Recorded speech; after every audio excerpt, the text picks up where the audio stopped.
So hello guys, welcome back to my YouTube channel such time bound goal and this is Sandeep भैया। और guys, अभी चूंकि Lucknow university के बारे में बहुत सारी क्वायरीज आ रही थी। लखनऊ यूनिवर्सिटी का कट ऑफ भी आ चुका है, मेरिट लिस्ट कल रात को ही आ गया था। अब आगे का प्रोसेस क्या है और इसके बाद क्या कोई राउंड होगा, इसके बारे में भी हम डिस्कशन करने वाले हैं।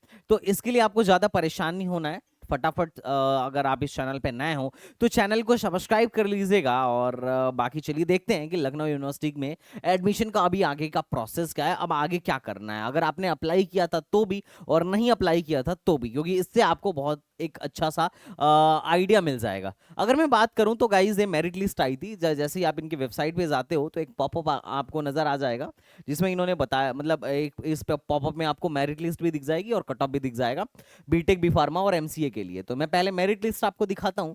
मेरिट लिस्ट में जो सबसे बेस्ट बंदा अप्लाई किया था वो लगभग लगभग 26,000 रैंक वाले ने, 26,000 रैंक वाले कैंडिडेट ने अप्लाई किया था। हालांकि इसने क्यों अप्लाई किया आई डोंट नो, ठीक है, बट अब अप्लाई कर दिया है। तो अब चूंकि इसका रैंक भी 1 है और ओबीसी में भी रैंक 1 है। अब इन्होंने क्या किया है, कैटेगरी का रैंक अलग से दिया हुआ है। अगर आप ओबीसी कैटेगरी से हैं या एससी कैटेगरी से हैं या एसटी कैटेगरी से हैं या आपकी कोई सब कैटेगरी है जैसे डिफेंस पर्सन, फ्रीडम फाइटर या फिर फिजिकल हैंडीकैप्ट अगर आपका है, तो उसका भी इन्होंने रैंक दिया हुआ है। अब चूंकि अलग अलग कैटेगरी का अलग अलग रिजर्वेशन है, जैसे ओबीसी का 27% रिजर्वेशन है, ईडब्ल्यूएस का 10% का रिजर्वेशन है, एससी का आई थिंक 21% का रिजर्वेशन है। तो ये रिजर्वेशन अलग अलग कैटेगरीज में अलग अलग इन्होंने रिजर्वेशन दे रखा है। अब क्या है कि आपको सबसे पहले क्या करना है, सबसे पहले अपना रैंक देखना है कि आपका जेई का रैंक इन्होंने जो दिया हुआ है, इन्होंने जो जेई का रैंक दिया हुआ है यहाँ दिया हुआ है, और उसके सामने जेई के रैंक के सामने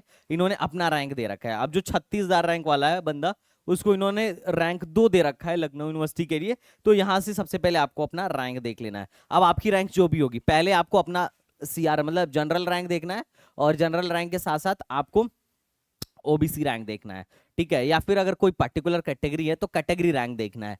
अब इन्होंने उसके हिसाब से कट ऑफ दिया हुआ है। अब कट ऑफ क्या दिया हुआ है, सबसे पहले सारे लोग अपने जाके अपना रैंक देख लें। अब जैसे ही आपने रैंक देखा, आपको पता चल गया कि अच्छा मेरी रैंक ए है और मेरी कैटेगरी अगर कोई लग रही है तो मेरी कैटेगरी रैंक ए है, ठीक है। अब ये देखने के बाद से आपको सबसे पहले जाना है कट ऑफ लिस्ट पे। कट ऑफ लिस्ट पे अगर जैसे ही आप जाएंगे तो आपको एक चीज दिख जाएगा। जैसे अगर कोई बंदा है तो दो तरीके से ये लोग काउंसलिंग कराएंगे। मैं पहले बताता हूँ कैसे कैसे काउंसलिंग कराएंगे।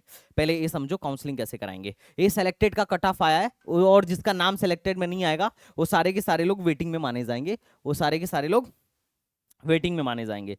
तो पहले सेलेक्टेड का कट ऑफ आया है, पहले सेलेक्टेड का कट ऑफ आया है। जिनका जो कट ऑफ के अंदर है, जो कट ऑफ के अंदर है वो सेलेक्टेड में है, जो कट ऑफ के बाहर है वो वेटिंग में है कि अगर कोई सेलेक्टेड वाला बंदा छोड़ेगा, कोई सेलेक्टेड वाला बंदा सीट छोड़ेगा तो उसको हम वेटिंग में कर देंगे। अब जो सेलेक्टेड में है उसका 100% एडमिशन होगा। अब जो सेलेक्टेड में नहीं है उसका हो भी सकता है और उसका नहीं भी हो सकता है। वो डिपेंड इस बात पे करेगा कि कितना सीट इन्होंने, मतलब इन लोगों ने छोड़ा है, वेटिंग वालों ने कितना सीट छोड़ा है, ठीक है। तो अब आपको सिंपल सा जाना है, सिंपल सा जाना है इस एक नोटिस पे, जिसमें इन्होंने साफ साफ बुलाया हुआ है। क्या बुलाया हुआ है कि 16 तारीख से आना है। कब से आना है भैया, 16 तारीख से आना है। और सेलेक्टेड वाले 9 बजे आएंगे, 9 से 11 उनका एडमिशन होगा, ठीक है। और उसके बाद से ओपन वाले जो वेटिंग में हैं वो 1 से 3 बजे आएंगे, मतलब उनका 1 से 3 में एडमिशन होगा। 9 से 11 तक इनको आ जाना है, इनका रिपोर्टिंग टाइम है 9 से 11, और इनका रिपोर्टिंग टाइम जो है वेटिंग वालों का 1 से 3 है। एडमिशन तो रात तक चलेगा, ठीक है, एडमिशन भाई साहब रात तक चलेगा। अब बात करते हैं थोड़ा सा जो कैटेगरी रैंक से जाना चाहते हैं उनके लिए 17 को बुलाया गया है 9 बजे से लेके 11 बजे तक। जैसे मान लो अगर मैं ओबीसी कैटेगरी से हूं और मैं जनरल से भी जाना चाहता हूं और ओबीसी से भी जाना चाहता हूं, तो सिंपल सिंपल ये है कि मैं 16 को भी जाऊंगा और 17 को भी जाऊंगा, जिसमें मुझे बेटर ब्रांच मिलेगी मैं उस ब्रांच को ऑप्ट कर लूंगा। सिंपल यही रूल है कि आप 16 को भी जाइए। अगर आपको जनरल से मान लो तुम गए और जनरल से तुमको इलेक्ट्रिकल मिला जनरल रैंक के आधार पर, क्योंकि एक कैटेगरी वाले बंदे के पास दोनों रैंक है, जनरल रैंक भी है और स्पेशल कैटेगरी रैंक भी है। तो अगर वो जनरल वाले दिन गया तो सिर्फ और सिर्फ जनरल के आधार पे इनको एडमिशन दिया जाएगा, और उसके बाद अगर वो सोच रहा है कि नहीं इससे मुझे बेटर ब्रांच चाहिए तो अपने कैटेगरी वाले के दिन भी जाए। अगर कैटेगरी वाले दिन उसको उससे बेटर ब्रांच मिल रहा है तो ले ले, अगर बेटर ब्रांच नहीं मिल रहा है तो छोड़ दे, ये उसके हाथ में होता है। ठीक है, तो ये एक तरीके से फिजिकल काउंसलिंग, मतलब आपको वहां जाके काउंसलिंग करानी है, आपको सारा पैसा वहां पे लेके जाना होगा, एक हाथ से सीट, एक हाथ से पैसा दो, दूसरे हाथ से सीट लो, एकदम सिंपल सा प्रोसेस होगा। अच्छा, लखनऊ यूनिवर्सिटी वालों ने थोड़ा सा प्रक्रिया बहुत बढ़िया तरीके से मतलब काफी सही ढंग से करा रहे हैं as compare to Rohilkhandi university. Rohilkhandi university में तो सब मैशअप हो गया था, जहां तक मुझे जो अनुभव हुआ। तुम में से कोई रोहेलखंड गया था क्या गाइस? गया था कोई एमजेपी में? Hello, am I audible to you guys? Hello hello, तुम लोग को मेरी आवाज भी आ रही है या ऐसे ही चल रहा है?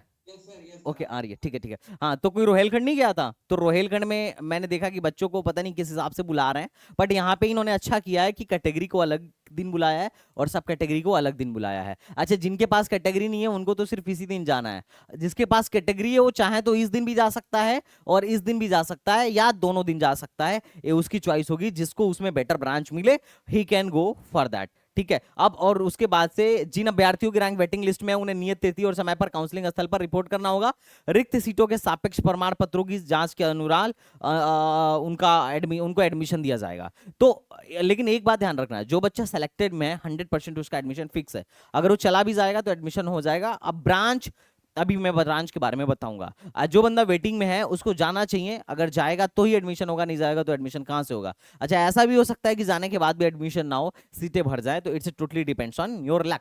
ठीक है, तो ये तुम्हें बात समझ में आया होगा। अब मैं जो कट ऑफ के बारे में डिस्कस कर रहा हूँ, कट ऑफ थोड़ा ज्यादा समझना जरूरी है।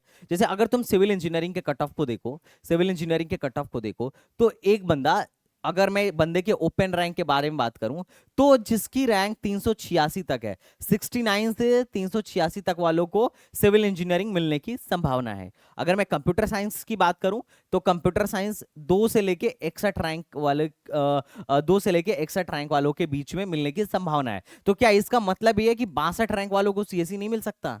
नहीं नहीं, ये इसका मतलब ऐसा है नहीं। इन्होंने बुलाया है क्योंकि इनके पास सिंपल ये है, इनके पास सिंपल ये है कि इनके पास 60 सीट है, तो इन्होंने 60 लोगों को बुलाया कंप्यूटर साइंस के लिए। अब मान लो 60 में से 30 आते हैं, तो बाकी 30 सीटें जो बचेंगी वो क्या करेंगे? तो इसके बाद वाले को देंगे। ये तो बस एक टेंटेटिव है कि इस रैंक से इस रैंक के बीच वालों का कंप्यूटर साइंस 100% फिक्स है।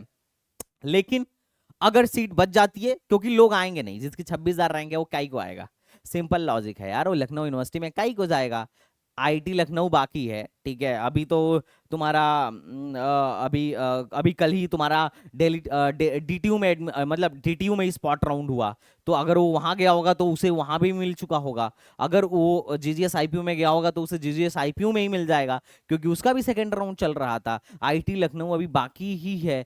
ट्रिपल एमयूटी गोरखपुर में अभी चल ही रहा है, मतलब स्पॉट राउंड चल ही रहा है, तो अभी वैकेंसी उनकी आने वाली है, तो वहां पे भी स्पॉट राउंड होगा। तो वो 26,000 रैंक वाला बंदा लखनऊ यूनिवर्सिटी में मेरे हिसाब से नहीं जाएगा, कोई चांस ही नहीं है। इवन 50,000 रैंक वाला भी नहीं जाएगा, 1 लाख रैंक वाला भी नहीं जाएगा। 1 लाख रैंक तक में कुछ ही एक आध होंगे जो जाएंगे। इनके यहाँ जो बच्चे आएंगे ना, वो जनरली तुम देखना ऐसे मतलब 1.5 लाख प्लस वाले ही आएंगे। अगर मैं सीएस के लिए भी बात करूं तो 1 से 1.5 लाख प्लस वाले ही आएंगे, लाख से अंदर वाला कोई आएगा नहीं। अगर कोई आ रहा है तो मुझे नहीं पता वो क्या देख के आ रहा है, बट ठीक है, यूनिवर्सिटी अच्छी है पर एआईसीटीई से अप्रूव नहीं है, फीस बहुत ज्यादा लेते हैं, सेल्फ फाइनेंस है, तो इस हिसाब से मतलब गवर्नमेंट के हिसाब से तो फीस इनकी अच्छी खासी है। हालांकि ये बहुत पुराने भी नहीं है कि मतलब इंजीनियरिंग में इतना बढ़िया एलुमनाई नेटवर्क है, नए हैं, अभी 4-5 साल पहले ही हुआ। हाँ, प्लेसमेंट थोड़ा थोड़ा इंक्रीज कर रहा है, उतना भी बहुत शानदार नहीं है पर ठीक ठाक है। तो लोग आएंगे बट इतना भी बढ़िया रैंक वाले नहीं आएंगे। तो अगर तुम्हारी ऐसा है ना कि तुम्हारी मान लो 200 रैंक है, तो तुम्हें मत समझना कि तुम्हें कंप्यूटर साइंस नहीं मिलेगा, मिल सकता है, क्योंकि 1 से 60 तक में शायद ही कोई है। सच बता रहा हूं, मतलब कुछ कुछ बंदे ही आएंगे, बाकी बंदे ज्यादातर नहीं आएंगे। अब तुम कहोगे भर क्यों दिया? तुम लोग गाइस बताओ, लखनऊ यूनिवर्सिटी में इतने बढ़िया रैंक वाले भर क्यों दिए? जस्ट टेल मी, कोई बताएगा? क्योंकि फॉर्म तो बहुत ज्यादा गिरा है। फॉर्म तो मतलब इस हिसाब से जितनी सीट्स हैं उस हिसाब से काफी ज्यादा गिरा है। तुम्हारी एक्सपेक्टेशन क्या कहती है गाइस, बताओ? तुम लोग बस कथा सुन रहे हो क्या? अभिषेक, अपूर्व? एग्जैक्टली, AKTU का कोई कंफर्मेशन ही नहीं था जब इसका फॉर्म भरा जा रहा था। तो ऑन दैट पर्टिकुलर टाइम बच्चों को कंफर्मेशन नहीं था AKTU होगा कि नहीं होगा। तो ऐसा होता है ना कि जब कुछ ना मिल रहा हो तो कुछ ही मिल जाए यार, है कि नहीं। तो दैट्स वाई इतने सारे लोगों ने भर दिया। बट अब तो बहुत सारे ऐसे लोग हैं, मैं यूपी में सबसे ज्यादा, मतलब मुझे जो लगता है सबसे ज्यादा जनता हमसे जुड़ी हुई है। तो मुझे देख के लगता है कि नहीं नहीं यार, मतलब पीपल्स आर नॉट, ठीक है। ये देख रहे हो, मुझे लगता है कि बच्चे शायद ही वो करें। अच्छा, जो वेरीफाइड नहीं है इनका तो उन्होंने बस डाल दिया है, ठीक है। 2600 से ज्यादा फॉर्म गिरे हैं, मतलब 2600 3000 के आसपास इनके यहाँ फॉर्म गिरे हैं, जो कि बहुत ज्यादा है। मतलब तो मुझे नहीं लगता कि मतलब इतने बच्चे जाएंगे भी, बिकॉज उस टाइम पे गिर गया था फॉर्म क्योंकि कोई था ही नहीं। जब कोई नहीं था तो अभी AKTU का कोई कंफर्मेशन ही नहीं था, तो लोग भर रहे थे, बट लोग जाएंगे नहीं। तो तुम परेशान मत हो जाना, होपलेस मत हो जाना। अब तुम्हें सबसे पहले क्या देखना है, सबसे पहले यही देखना है कि भैया मेरी रैंक क्या है। रैंक के हिसाब से तुम कट ऑफ देखो। अगर मैं कट ऑफ की बात करूं तो कंप्यूटर साइंस को जनरल के लिए 2 से 61 तक बुलाया गया है। अगर कोई डिफेंस है तो 328 रैंक तक बुलाया गया है। अच्छा, रैंक कहां से देखना है, वहां से देखना है कि तुम्हारे जेई मैन के रैंक के बेसिस पे इन्होंने अपना कौन सा रैंक दिया है। फ्रीडम फाइटर को 890 तक दिया है। आप समझ रहे हो, फ्रीडम फाइटर का 890, तुम सोचो, फ्रीडम फाइटर का 890, फ्रीडम फाइटर का 890। जानते हो CRL क्या रहा होगा, गेस करो, यहां देखो,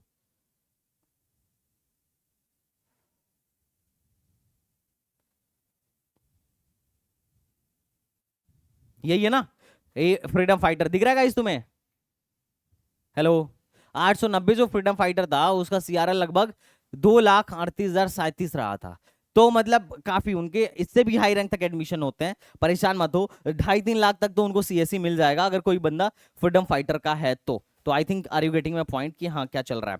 ठीक है, तो अब सिंपल सा है, अपना कट ऑफ देखो तुम यहां से जाके। अच्छा, जो अगर तुम्हारा कैटेगरी में अच्छा है तो तुम कैटेगरी में जाओ, तुम्हें दोनों दिन जाना चाहिए मेरे हिसाब से। कैटेगरी में मिलता है तो कैटेगरी में, कैटेगरी में नहीं मिलता है तो तुम जनरल में जाओ। तो तुम दोनों दिन जा सकते हो, वेटिंग वाले भी जा सकते हो, वेटिंग वाले भी वेटिंग, अगर कोई वेटिंग में है तो उसे कैटेगरी में मिल रहा है तो कैटेगरी में सो, और अगर कैटेगरी में नहीं मिल रहा है, जनरल में मिल रहा है, तो तुम जनरल में चले जाओ, कोई मसला नहीं है। ठीक है, अगर तुम कैटेगरी वाले बंदे हो तो जनरल में भी जाना चाहिए और कैटेगरी में भी जाना चाहिए, जहां बेटर ब्रांच मिले वहां तुम्हें ले लेना चाहिए। इलेक्ट्रिकल इंजीनियरिंग 228 से 313 तक जनरल में बुलाया गया है, और अगर SC वालों की बात किया जाए तो 1036 से लेके 1600 तक, 1600 ओपन तक बुलाया गया है, और SC में 25 से लेके SC में 89 तक बुलाया गया है। ST में 8 तक बुलाया गया है, 2068 रैंक वाले को बुलाया गया है। 2600 तो बच्चे ही बैठे थे, तो उसमें से 2068 वाले को बुलाया गया है इलेक्ट्रिकल के लिए। इलेक्ट्रॉनिक्स में 239 तक बुलाया गया है। अब अगर तुम्हारी रैंक 239 से बाहर है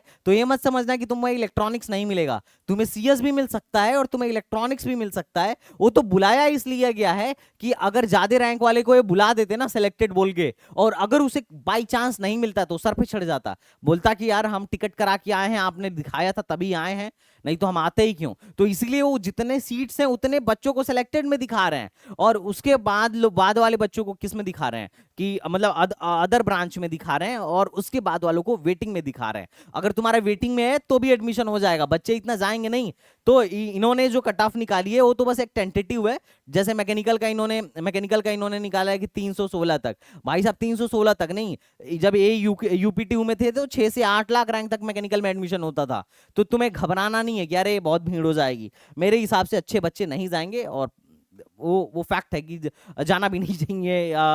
मतलब अगर बहुत अच्छी रैंक है, मतलब 20-26 हजार रैंक है, तो इससे बेटर कॉलेज में जाना चाहिए हमें, मेरी ये सजेशन रहेगी। बट ठीक है, तुम जा सकते हो अगर तुम्हारी रैंक बहुत लो है तो, क्योंकि बच्चे उतने आएंगे नहीं। अब करना क्या है, सिंपल, कुछ नहीं करना है, कुछ नहीं करना है, तुम्हें 16 और 17 के बीच में जाना है। तुम देख लो कि तुम सेलेक्टेड में हो या वेटिंग में हो, और अगर कैटेगरी में हो तो तुम सेलेक्टेड वाले में भी जाओ और कैटेगरी वाले में भी जाओ, जहां बेटर ब्रांच मिले वहां ले लेना। सारा का सारा पैसा जो तुम्हें जमा करना है, net banking, ATM debit card, credit card और UPI के माध्यम से आप वहीं पर फीस जमा कर सकते हो। 1,25,000 जो तुम्हारी फीस है वहीं जमा कर सकते हो। सारा डॉक्यूमेंट लेके जाना है। अब डॉक्यूमेंट पे मैं आज शाम तक वीडियो बना दूंगा। डॉक्यूमेंट के साथ साथ तुमको उनका 2-2, 3-3 फोटो कॉपी और अपना काफी सारा फोटो, ये सारा लेके जाना है, और आई होप तुम्हारा इस तरीके से एडमिशन हो जाएगा। डोंट वरी, इतना ज्यादा परेशान होने की बात नहीं है। इसके अलावा अगर कोई मन में तुम्हारे डाउट हो तो तुम कमेंट बॉक्स में बता देना। तो चलो मिलता है नेक्स्ट वीडियो में, तब तक के लिए बाय बाय, टाटा एंड जय हिंद।